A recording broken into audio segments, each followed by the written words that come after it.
DNews en vivo desde el lugar de la noticia y esta vez estamos con una entrevista muy especial. Estamos con el congresista del Centro Democrático Andrés Forero, representante, bienvenido a DNews nuevamente y esta vez en vivo. Qué bueno tenerlo en nuestras pantallas. Y bueno, arranquemos esta entrevista hablando del tema central del día, la agenda, el canciller Álvaro Leiva y lo que ha sucedido en los últimos minutos. Bienvenido.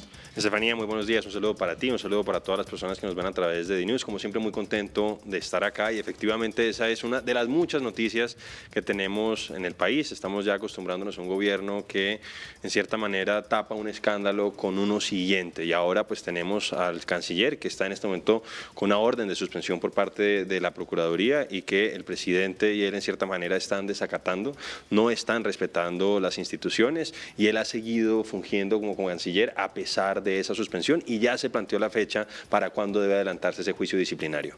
Claro que sí, en este juicio disciplinario y dadas las circunstancias que él está suspendido 3 meses, empezaron a correr el 24 de enero. Si hacemos las cuentas, cuando empieza este juicio, pues aún está suspendido para presentar sus labores. En este juicio, definitivamente se podría retirarlo del cargo. Pues habría que ver, yo creo que obviamente él como cualquier otra persona pues tiene derecho a defenderse en el marco de la institucionalidad, pero él tiene que respetar las instituciones. Él pareciera que tiene pretensiones monárquicas y cree que él tiene corona y que la ley no aplica para él. Pero varias cosas que es importante aclarar a propósito de lo que ha salido a decir el presidente de la República y el propio canciller, y es que quien advierte de la situación irregular que se puede estar presentando sobre esta materia de la licitación de pasaportes y sobre todo lo que viene después de la suspensión de la licitación es una persona cercana al gobierno, no es una persona de la oposición, es una persona que de hecho ocupaba en ese momento un cargo muy importante que era la directora de la agencia jurídica del Estado, que era ocupado en ese momento por Marta Lucía Zamora, vuelvo a insistir, una persona muy cercana al petrismo, muy cercana al presidente de la República en términos directos, y cuando ella le dijo que lo que ella sugería y recomendaba a propósito de la situación que el propio gobierno había propiciado era que conciliaran con esa empresa. Y entonces el canciller, un poco por darle gusto al presidente y poniendo en riesgo a los colombianos que eventualmente tendríamos que pagar una multa de más de 300.000 millones de pesos, le dice a ella, eso es lo que dice Marta Lucía Zamora, que lo notifiquen en la tumba, que cuando saliera el fallo y el país tuviera que pagar esos 300.000 millones de pesos, muy seguramente él estuviera muerto.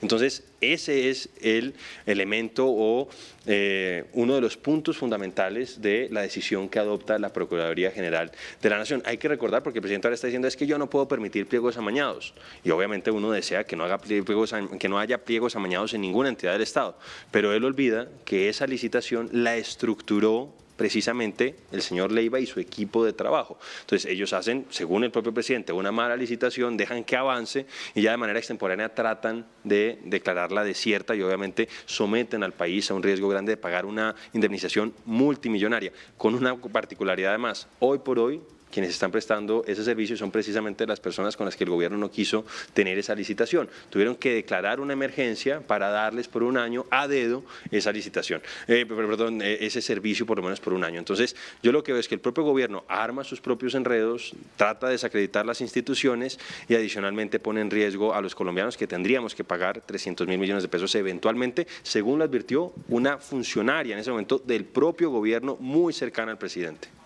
Siguiendo la línea de lo que usted está diciendo, también se generaría otro problema en otro sector, y es el sector salud. La polémica de declaración del ministro de Salud acerca de las vacunas y lo que sucedió con las vacunas. Usted está muy informado acerca de este tema. Contémosle a los televidentes de América Latina qué está pasando con las vacunas del COVID en Colombia.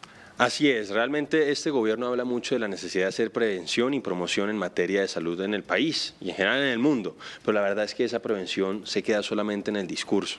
Yo estuve denunciando hace algunos días cómo este gobierno dejó vencer cerca de 1.080.000 vacunas pediátricas, vacunas para niños que habían llegado en abril, principios de abril, a las bodegas del ministerio y el ministerio las tuvo 3 meses y medio guardadas. Y de hecho cuando las empezó a enviar a algunos entes territoriales las enviaba descongeladas con los que acortaba la vida útil. Entonces se vencieron cerca de 1.080.000 biológicos con un valor de 18 millones de dólares o 70.000 millones de pesos colombianos. Eso también está siendo en este momento investigado por la Procuraduría y de hecho ayer tuvimos un pronunciamiento de la Corte Constitucional muy relevante para el país porque está advirtiendo que este gobierno efectivamente, como lo hemos advertido varias voces de pacientes, de expertos, de congresistas, está asfixiando el sistema de salud colombiano. Las personas que hoy enfrentan enfermedades de alto costo costo, tienen un riesgo de que sus tratamientos se vean interrumpidos porque el gobierno no está girando los recursos para ese tipo de atenciones. Y ya la Corte se pronunció y nos está dando la razón. Esperemos que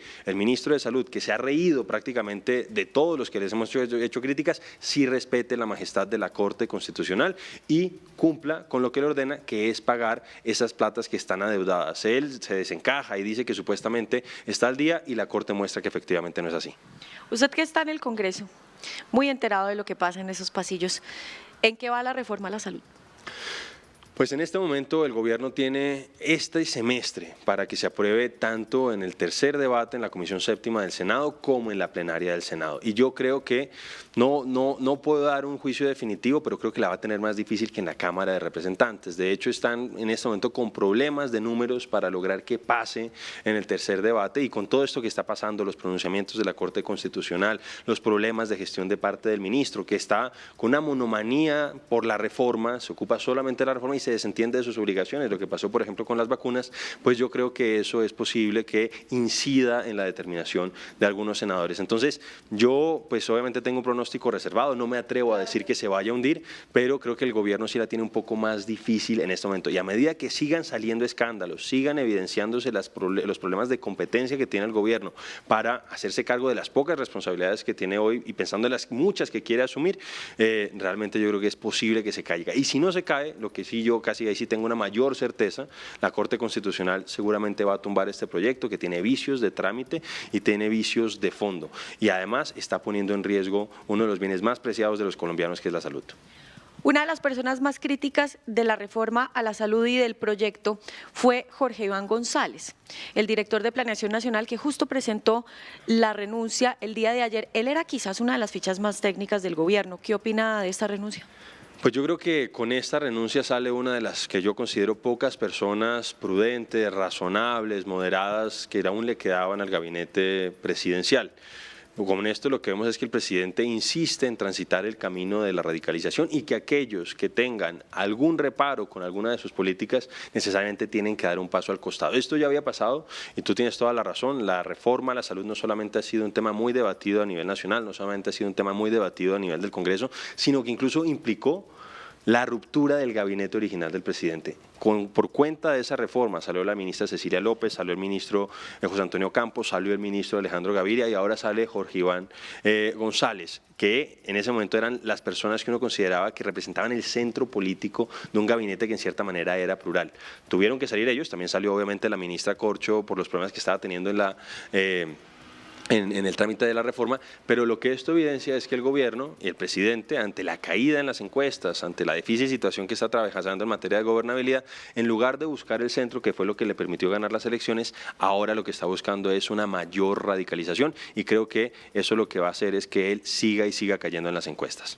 Ya que hablamos del gabinete, Gustavo Petro arrancó su presidencia con 19 ministros, ¿cierto? De los 19, hoy en día, haciendo las cuentas, quedan 7.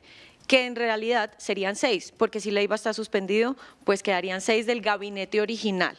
Ahora se estaba manejando mucha información de la renuncia de algunos ministros. ¿Qué información tiene acerca de esto?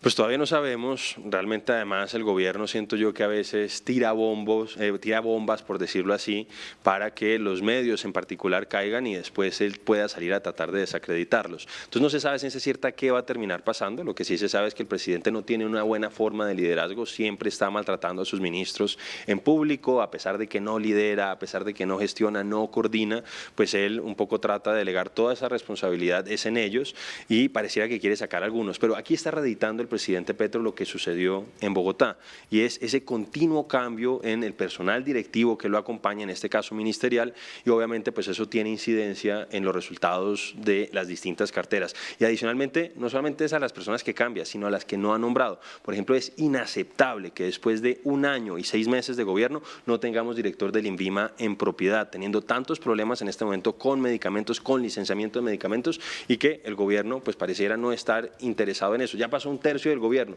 y no hemos tenido director en el INVIMA, a pesar de que el presidente habla muchísimo de que supuestamente quiere hacer una reforma estructural de esa entidad, y no empieza por algo tan básico como nombrar director en propiedad. Este es un gobierno que habla mucho y hace muy poco. Representante a la Cámara por Bogotá, por el Partido Centro Democrático, Andrés Forero, entre otras cosas, gracias por recibirnos en su casa. Es un gusto que esté con nosotros en estas pantallas de DNews en vivo y en directo. A ustedes muchas gracias, un saludo para todos, que Dios los bendiga.